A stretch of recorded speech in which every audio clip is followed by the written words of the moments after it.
नमस्कार, मैं रवीश कुमार। बीजेपी के सांसद बृजभूषण सिंह ने एक चैनल से बात करते हुए खिलाड़ियों के बारे में कहा कि अब आज मेडल फेंकने गई थीं, डालने गई थी गंगा जी में, गंगा जी के बजाय टिकैत को दे दी। उनकी यह भाषा थोड़ी बेहतर हो सकती थी।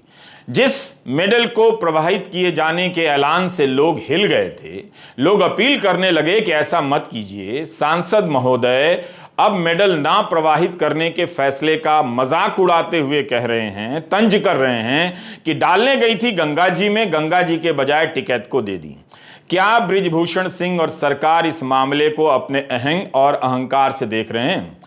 इसके पहले भी माननीय सांसद बृजभूषण सिंह ने विनेश फोगाट को मंथरा कह दिया। एक चैंपियन खिलाड़ी के लिए मंथरा का प्रयोग किया जा रहा है। कम से कम भारत के प्रधानमंत्री नरेंद्र मोदी इसी बात के लिए सांसद महोदय को टोक देते, मत कहिए ऐसा। दिल्ली के पूर्व उप मुख्यमंत्री मनीष सिसोदिया को इस आधार पर जमानत नहीं मिल रही है कि वे प्रभावशाली व्यक्ति हैं, बाहर आकर जांच को प्रभावित कर सकते हैं। लेकिन सांसद बृजभूषण सिंह जो कर रहे हैं, क्या वो इसके दायरे में नहीं आ सकता है? आरोप लगाने वाले खिलाड़ियों को मंथरा कह रहे हैं। उनके समर्थन में 5 जून को लाखों संतों को जुटाने का दावा किया जा रहा है। क्या ये सब जांच को प्रभावित करना नहीं है? आप बताइए कि किस आधार पर इस केस को प्रभावित करना नहीं होगा। ये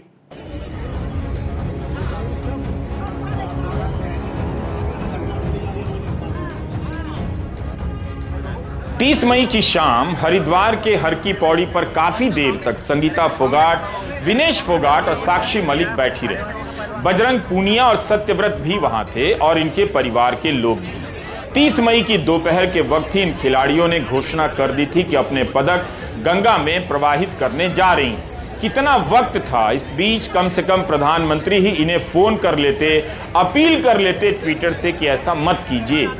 उनकी सरकार का कोई मंत्री ही अपील कर लेता कि ऐसा मत कीजिए। गनीमत है कि राकेश टिकैत के लोग वहां पहुंच गए और प्रवाहित होने नहीं दिया।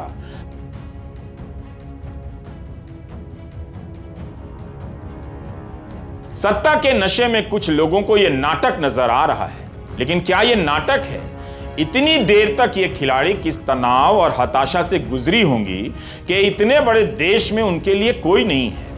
एक सांसद उनके लगाए आरोपों के जवाब में कहते हैं कि 5 जून को अयोध्या में रैली करेंगे। प्रधानमंत्री मोदी खुद को मजबूत निर्णय लेने वाला नेता बताते हैं। क्या वे अपने सांसद को नहीं कह सकते कि आप रैली ना करें, किसी खिलाड़ी को मंथरा ना कहें? मगर ये सब उम्मीदें अब खिलाड़ियों की टूट चुकी हैं। 5 दिन का समय दिया गया है सरकार को, लेकिन 5 महीने में कुछ नहीं हुआ तो इन 5 दिनों में क्या हो जाएगा? क्या सरकार इन्हें फिर से इस बात के लिए मजबूर कर देगी कि ये अपना पदक बहा ही दें? क्या इन 5 दिनों में भी कोई इनसे संपर्क नहीं करेगा?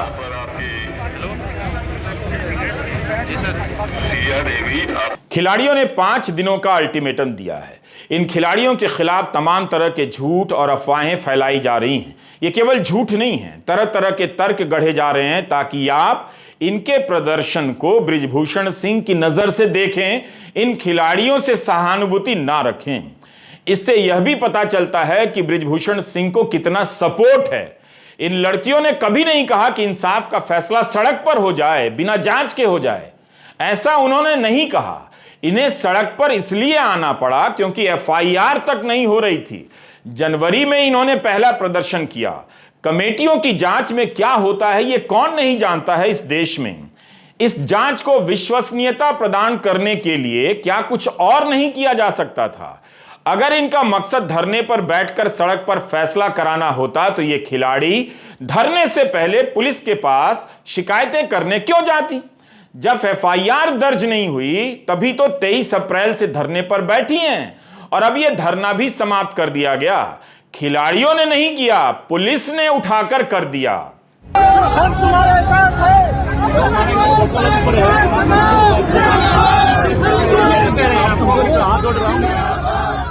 शुक्र है कि हर की पौड़ी पर बहुत सारे लोग आए ताकि इतिहास का एक पन्ना खाली न रह जाए कि जब ये खिलाड़ी अपना पदक बहाने जा रही थी तब देश आईपीएल के नतीजों की खुमारी में डूबा था।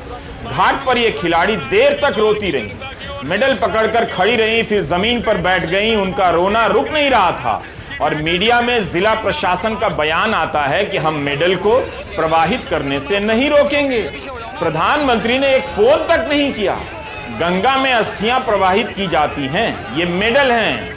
इन पदक को हासिल करने के लिए दुनिया भर के खिलाड़ी अपनी अस्थियां गला देते हैं। पदक ही इनकी अस्थियां हैं। मेडल प्रवाहित हो जाता तो इनके पास क्या बचता? इन पदकों से, इन खिलाड़ियों से आपके लिए, आपकी बेटियों के लिए गौरव हासिल किया गया था। और सांसद महोदय कहते हैं कि डालने गई थी गंगा जी में, गंगा जी के बजाय टिकट को दे दी। जैसे डाल ही आना था तो ये खुश हो जाते।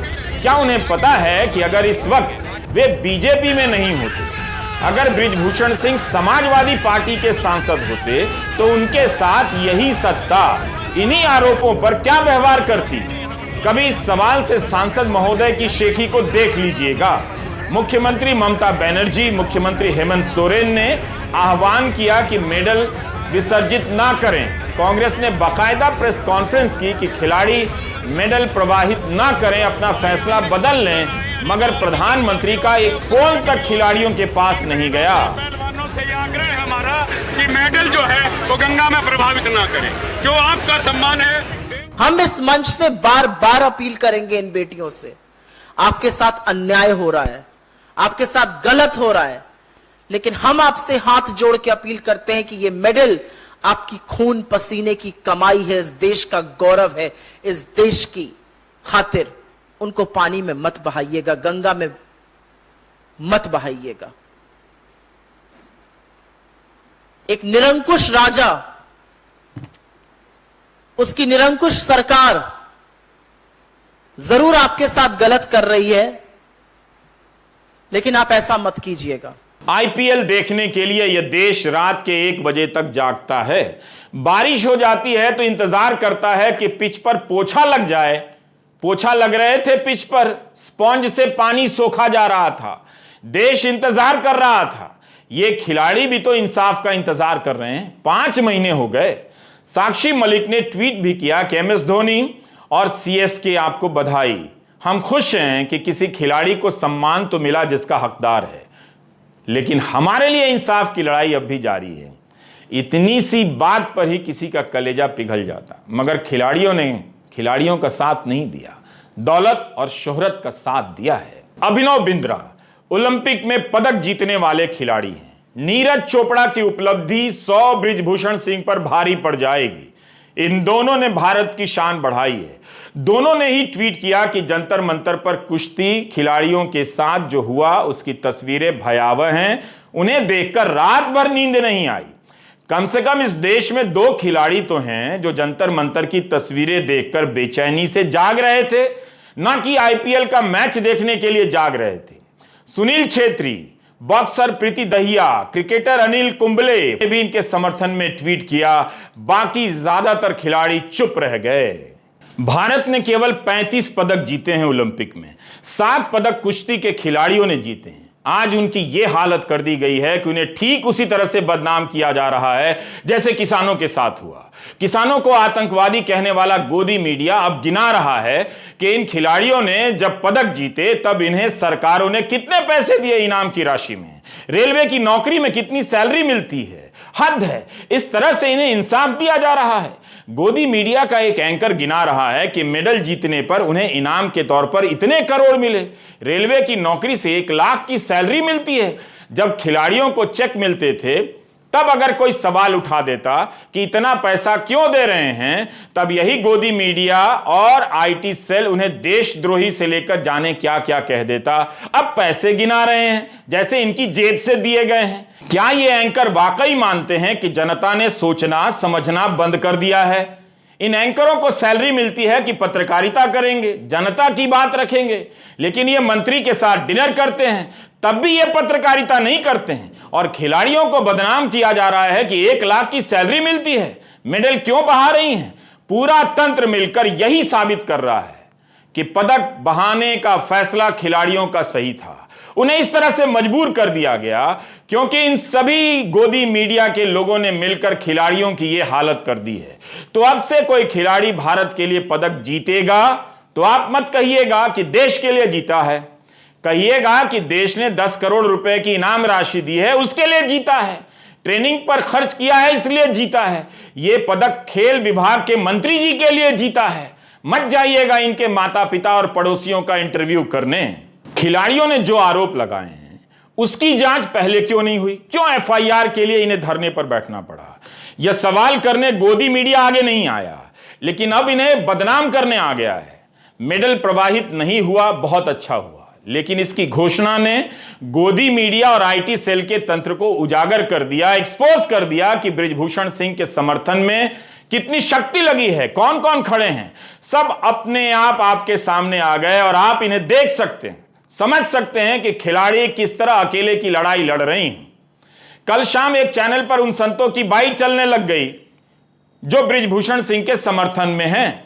संत बृजभूषण सिंह का समर्थन कर रहे थे, इसके बाद भी कई लोग चालाकी से ट्विटर पर लिख रहे हैं, बृजभूषण सिंह को पीड़ित के रूप में पेश कर रहे हैं, बता रहे हैं कि उन्हें सड़क पर इंसाफ का यह तरीका पसंद नहीं है। लेकिन सड़क पर बदनाम किसे किया जा रहा है? आईटी सेल और बृजभूषण सिंह के समर्थन में लिखने वालों की भाषा आप देखिए, किसकी तरफ भीड़ है आपको दिख जाएगी। कोई इस भीड़ को इन चंद खिलाड़ियों की तरफ हाँक रहा है, दिख जाएगा। और दिखेगा कि सड़क पर फैसला बृजभूषण सिंह के पक्ष में करने की कोशिश हो रही है। साक्षी मलिक जब पदक जीत कर आई थी तब हरियाणा सरकार ने फिल्म अभिनेत्री परिणीति चोपड़ा को हटाकर साक्षी मलिक को बेटी बचाओ बेटी पढ़ाओ का ब्रांड एम्बेसडर बना दिया। साक्षी रोहतक के मोखरा खास गांव से हैं। जब 24 अगस्त 2016 को मेडल जीतकर आई तब राज्य सरकार एयरपोर्ट गई थी स्वागत करने। गोदी मीडिया का एंकर अब यह भी जोड़ देगा कि राज्य सरकार की कितनी गाड़ियां एयरपोर्ट गई थी और उनमें पेट्रोल कितने का भराया गया था। जोड़ लो भाई, तुम्हारा टाइम चल रहा है, जो चाहो वो जोड़ लो। मुख्यमंत्री खट्टर ने 2.5 करोड़ का चेक दिया तो अपनी जेब से नहीं दिया, यह जनता का पैसा है। यह केवल साक्षी मलिक को नहीं मिला, बल्कि वर्षों से हरियाणा में सरकार पदक जीतने पर खिलाड़ियों को पैसे देती है, वो एहसान नहीं करती है। उसका काम है खेल को प्रोत्साहित करना। इसके जरिए सरकार भी अपना प्रचार करती है, जो कर रही थी। 2018 के एशियन खेलों में पदक जीतने पर हरियाणा सरकार ने बजरंग पूनिया, विनेश फोगाट को 3 करोड़ की राशि इनाम के तौर पर दी। कम से कम राज्य सरकार ही हाल पूछ लेती इनसे। 5 मई का इंडियन एक्सप्रेस अब पढ़िए। हरियाणा के मुख्यमंत्री मनोहर लाल खट्टर से पूछा गया कि खिलाड़ियों के आरोप को लेकर क्या प्रतिक्रिया है, तो जवाब आया कि हरियाणा से जुड़ा मसला नहीं है, यह खिलाड़ियों और केंद्र सरकार से जुड़ा मसला है। सुप्रीम कोर्ट ने एफआईआर के आदेश दे दिए हैं, एफआईआर हो गई है, जांच होनी चाहिए।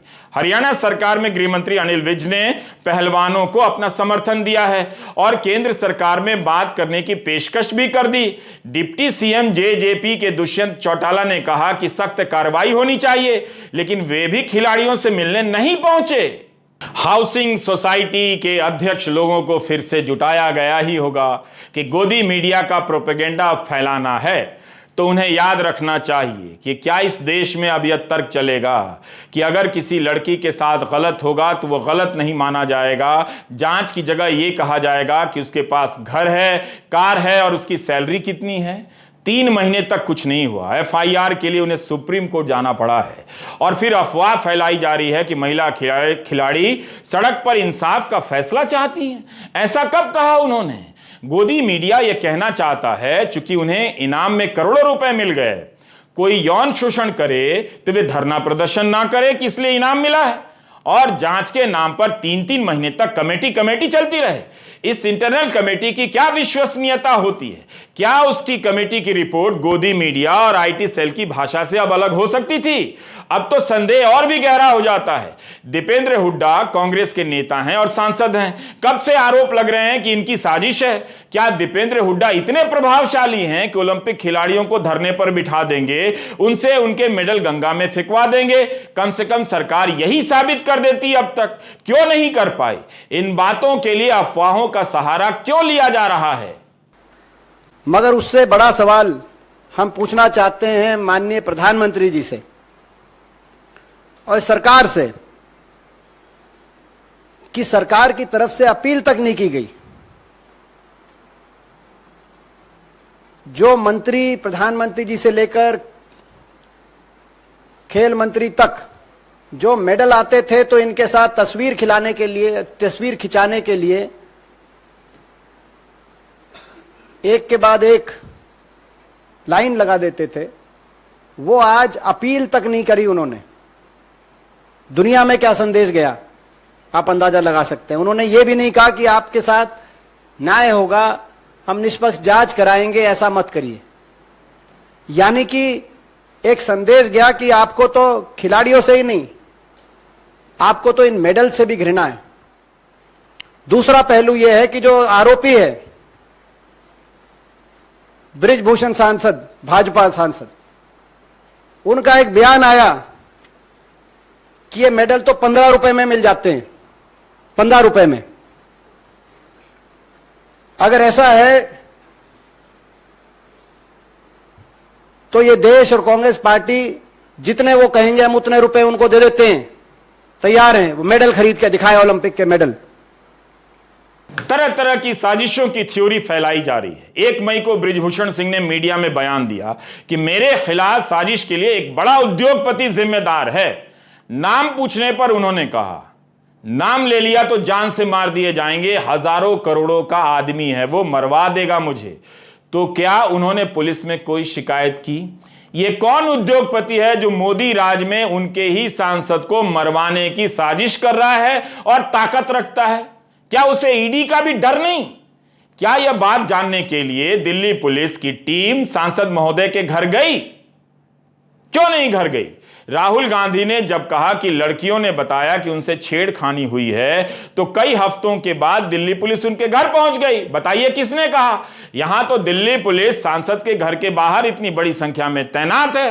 पूछ ही लेती कि ये कौन उद्योगपति हैं, उसे ही सामने लाया गया होता। महिला खिलाड़ियों ने तो बाकायदा थाने में शिकायत कराई, लेकिन अब ऑफ रिकॉर्ड बयानबाजी हो रही है।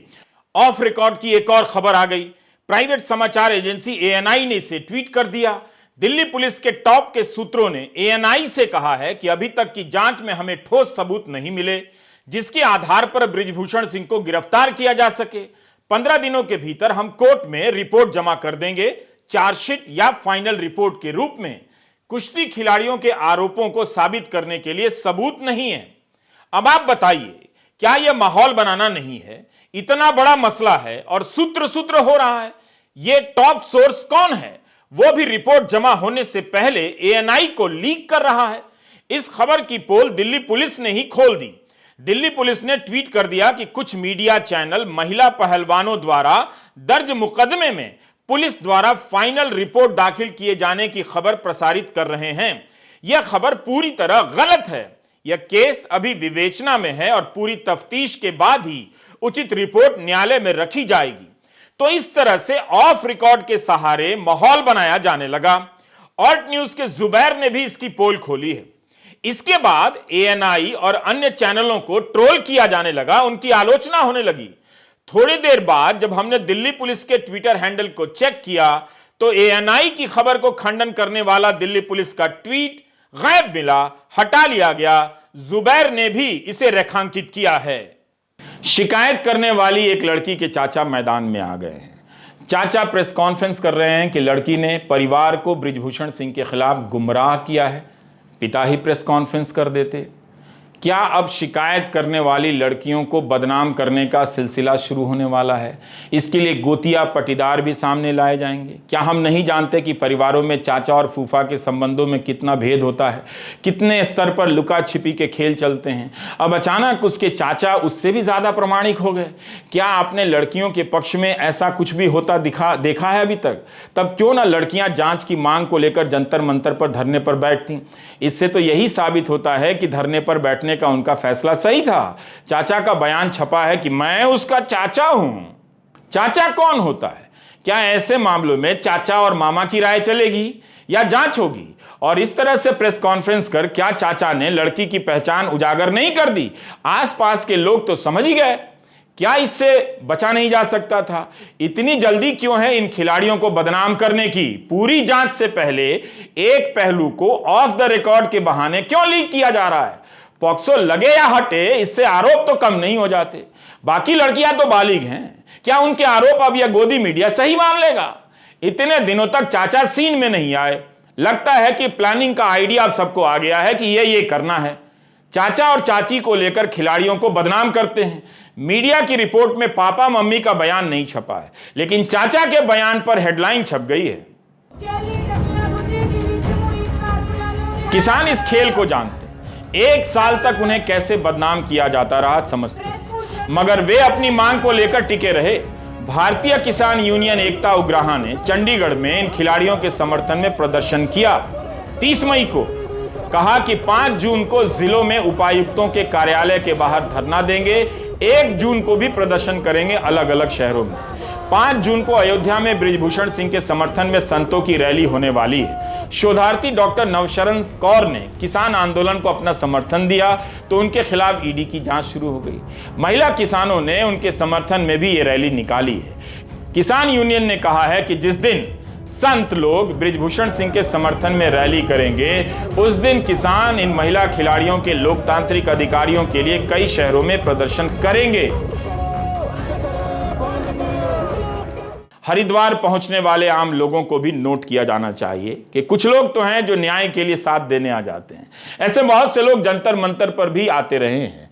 वे अपना फर्ज निभाकर चुपचाप चले गए। याद रखिएगा कि प्रधानमंत्री ने किसान आंदोलन से माफी मांगी थी, लेकिन यह भी याद रखिएगा कि उन्होंने इसके लिए माफी नहीं मांगी कि उनकी चाटुकारिता में लगा रहने वाला गोदी मीडिया किसानों को आतंकवादी कह रहा था। वे साध्वी प्रज्ञा की तरह गोदी मीडिया को कभी माफ नहीं करेंगे, इस टाइप का भी झूठा बयान नहीं दिया। ऐसा कुछ नहीं कहा, लेकिन अब तो ऐसा होने से वे रोक ही सकते थे। इस बार भी ऐसा होने दिया जा रहा है। आप केंद्रीय मंत्री स्मृति ईरानी हैं। 14 मई को महिला खिलाड़ियों ने स्मृति ईरानी और बीजेपी की 41 महिला सांसदों को पत्र लिखा कि उनकी आवाज उठाएं। क्या आप दर्शकों को ऐसा कुछ याद आता है कि जनवरी से लेकर आज तक स्मृति ईरानी ने इनके बारे में बोला हो, इनसे मुलाकात की हो, बात की हो? जनवरी में खिलाड़ियों ने जब धरना दिया तभी बुलाकर बात कर सकती थी या जंतर मंतर पर ही चली गई होती। जब दोबारा धरना दिया तब भी कोई बयान नहीं आया। तब स्मृति ईरानी ने जांच की कोई बात नहीं की। यह नहीं कहा कि एफआईआर तुरंत होनी चाहिए, जांच होनी चाहिए। यह जांच सुप्रीम कोर्ट के आदेश के बाद एफआईआर दर्ज हुई है तब जाकर हो रही है। स्मृति ईरानी ने टाइम्स नाउ चैनल से कहा है, इंटरव्यू दिया है, उसके आधार पर बीबीसी ने एक रिपोर्ट बनाई है। स्मृति ईरानी ने कहा है कि आपसे बात करने से 2-3 घंटे पहले मैं बबीता फोगाट जी के साथ थी। आपको लगता है कि बबीता फोगाट जैसी विश्व विख्यात पहलवान उन लोगों के साथ बैठी होंगी जिन्होंने किसी का शोषण किया हो, और वो भी उनके अपने परिवार के लोगों का शोषण किया हो? स्मृति ईरानी जी से मेरी तरफ से एक सवाल है, क्या धरने पर बैठी महिला खिलाड़ी विश्व विख्यात नहीं है? क्यों मेडल नहीं बहाया? ये स्मृति ईरानी के शब्द हैं। क्यों मेडल नहीं बहाया यह विषय नहीं है। जब जांच चल रही है तो उस बीच मैं कुछ कहना नहीं चाहती। न्यायिक प्रक्रिया निष्पक्ष रूप से चले, इसी में महिला की मदद हो सकती है। आपको लगता है कि बबीता फोगाट अपने ही खानदान के खिलाफ हो जाएंगी? यहां तक उनका बयान है। आगे मेरा कहना है कि कभी चाचा को सामने लाया जाता है तो कभी बबीता फोगाट का उदाहरण दिया जा रहा है कि वो क्यों नहीं साथ दे रही हैं। इसके साथ ही न्यूज 18 को दिए एक इंटरव्यू में स्मृति ईरानी ने कहा है कि पहलवानों का विरोध प्रदर्शन पूरी तरह राजनीतिक है। कभी जांच की बात करती हैं, कभी राजनीति की बात करती हैं। साफ है, बृजभूषण सिंह के लिए सभी खड़े हैं। इन लड़कियों के लिए कौन कौन खड़ा है आप देख सकते हैं। 28 मई के दिन स्मृति ईरानी ने एक इतिहास बना दिया। उन्होंने नई संसद से अपनी तस्वीर ट्वीट की तो लोग कमेंट में खिलाड़ियों को लेकर सवाल पूछने लग गए। मंत्री जी ने कमेंट ही छिपा लिए, हाइड कर दिया। अंतर्राष्ट्रीय ओलंपिक संघ के प्रवक्ता ने इंडियन एक्सप्रेस से कहा है कि यह बात काफी बेचैन करने वाली है कि खिलाड़ियों के साथ ऐसा बर्ताव हुआ है, उन्हें घंटों हिरासत में रखा गया है। अंतर्राष्ट्रीय ओलंपिक संघ ने निष्पक्ष जांच की मांग की है और इस पर भी जोर दिया है कि खिलाड़ियों की सुरक्षा का ध्यान रखा जाना चाहिए। उन्होंने भारतीय ओलंपिक संघ की प्रमुख पीटी उषा से भी अपील की है कि वे खिलाड़ियों के हितों की रक्षा करेंगी। यूनाइटेड वर्ल्ड रेसलिंग ने कहा है कि अगली आम सभा में वह भारतीय ओलंपिक संघ से इसकी जानकारी मांगेंगे। 45 दिनों का समय दिया गया है। अगर जानकारी नहीं दी गई तो यूनाइटेड वर्ल्ड रेसलिंग भारतीय ओलंपिक संघ को भंग भी कर सकता है। इन प्रदर्शनों को देखते हुए यूनाइटेड वर्ल्ड रेसलिंग ने दिल्ली में होने वाले एशियन चैंपियनशिप को रद्द भी कर दिया था। गोदी मीडिया और आईटी सेल लगाकर इन खिलाड़ियों को बदनाम ना करें। मणिपुर का मसला छूटता जा रहा है। वहां जो हो रहा है उसकी चर्चा से दिल्ली अनजान है, पूरा भारत अनजान है। हम कोई न्यूज चैनल तो है नहीं। हजारों करोड़ के निजी विज्ञापन और सैकड़ों करोड़ के सरकारी विज्ञापन से चलने वाले न्यूज चैनलों और अखबारों में मणिपुर को लेकर कितनी रिपोर्टिंग है, आप खुद खबरें खोजकर देख सकते हैं। उस रिपोर्टिंग में दिल्ली की सरकार का कितना ख्याल रखा गया है और मणिपुर की जनता की बातों को कितनी जगह दी गई है, यह भी देख सकते हैं। गोदी मीडिया को अपने देश से इतना लगाव ही होता तो किसी तरह हिंदी प्रदेश के लोगों को मूर्ख बनाने की कोशिश नहीं होती। इतना देश प्रेम होता तो आज सारे एंकर इम्फाल से रिपोर्टिंग कर रहे होते और राज्य और केंद्र सरकार से सवाल कर रहे होते।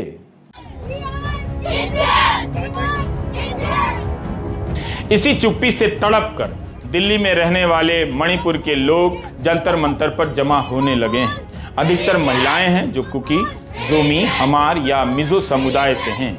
यहाँ आई महिलाएं भी सिसक रही थीं अपने ही देश में। अपने ही देश की राजनीति और सिस्टम ने जो इन्हें जख्म दिए हैं उसका बयान आप हिंदी के दर्शकों के सामने नहीं किया जा रहा है और ना किया जाएगा।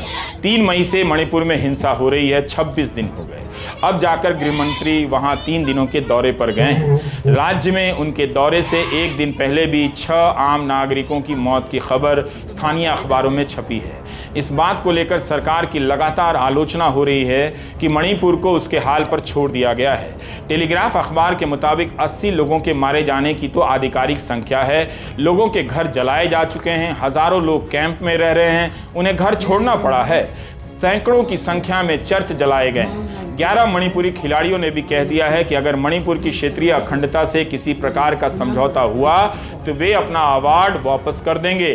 खबरें छपी हैं कि 11 खिलाड़ी अमित शाह से मिलकर ज्ञापन देने वाले हैं। इनमें से एक ध्यानचंद पुरस्कार विजेता एल अनीता चानू हैं, पद्मश्री पुरस्कार विजेता एल सरिता देवी और संध्या रानी देवी हैं। इन खिलाड़ियों ने यहां तक कह दिया कि अगर उनकी मांगें नहीं मानी गई तो खिलाड़ी भारत की तरफ से कभी नहीं खेलेंगी, ना ही किसी और नए खिलाड़ी को प्रशिक्षण देंगी।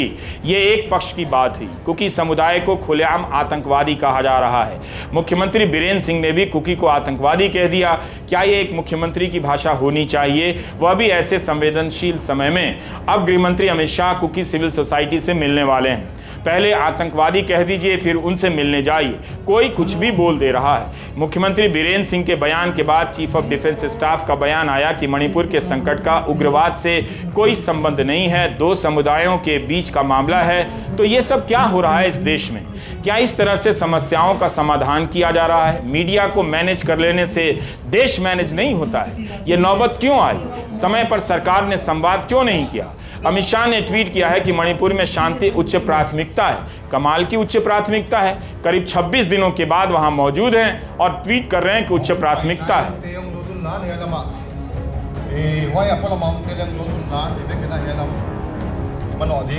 में अभी भी काफ़ी दंगे हो रही हैं, दंगे फसाद। और अभी भी कई जगह, कल अमित शाह जी आए थे हमारे डिस्ट्रिक्ट में, लेकिन जिस समय वो आए थे तभी भी कई जगहों पे, कई इलाकों पे घर जलाए गए हैं, जिनका मैं अभी जिक्र नहीं करूँगी डायरेक्टली, क्योंकि वो बहुत इमोशनल बात है जिसकी मैं अभी जिक्र नहीं करूँगी यहाँ पे।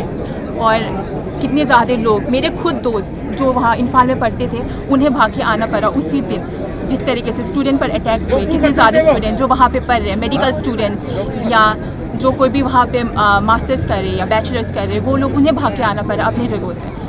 तो ये फसाद हो गए। और अभी हमारे खुद घर, अभी हम एयरपोर्ट तक नहीं जा पा रहे हैं सीधे सीधे, हमें मिज़ोरम से आना पड़ रहा है, वहाँ से आइजोल एयरपोर्ट से हमें बाकी जगह भाग के आना पड़ रहा है, चाहे वो दिल्ली, बेंगलोर, गुवाहाटी या शिलोंग कहीं पे है। हमें जो हमारे 60 किलोमीटर एयरपोर्ट है वहाँ तक जाने के लिए हमें सुरक्षा नहीं दी जा रही है। और जो सेंटर फोर्सेस तैनात किए गए हमारी जगह पर, वो हमें पूरी तरीके से नहीं मिल रही जो सुरक्षा हमें मिलनी चाहिए। अगर हमें सुरक्षा मिलती तो आज यहाँ तक हम नहीं पहुँचती ये बात। आखिर कौन सी वह राजनीति है जिसने मणिपुर में दो समुदायों को एक दूसरे के सामने खड़ा कर दिया है? मणिपुर पर बात जरूरी है, हम भी आने वाले दिनों में वीडियो रिपोर्ट करेंगे, लेकिन मणिपुर में जो हो रहा है उसमें एक बात है, सरकार की संवादहीनता। अगर सरकार वहां के लोगों से बात करती तो अब तक कोई रास्ता जरूर निकलता। अगर सरकार खिलाड़ियों से बात करती, प्रधानमंत्री विनेश फोगाट, साक्षी मलिक को फोन ही कर लेते तो कुछ रास्ता निकल आता। वे भावुकता में हताश होकर, क्रोधित होकर अपना मेडल गंगा में प्रवाहित करने नहीं निकलती। उम्मीद है आप देश के हालात पर नजर रख रहे हैं। हम जानते हैं कि इस देश को इस बात से फर्क नहीं पड़ा था जब गंगा में बहती लाशें दिखी थीं। इस बात से भी फर्क नहीं पड़ा था कि ऑक्सीजन की सप्लाई के बिना कई लोग तड़पकर मर गए और बाद में रिपोर्ट आ गई कि ऑक्सीजन की कमी से कोई नहीं मरा। फर्क नहीं पड़ना तो आपकी पहचान है ही। फिर भी हम आपसे उम्मीद करते हैं कि आपको एक दिन फर्क पड़ेगा। नमस्कार, मैं रवीश कुमार।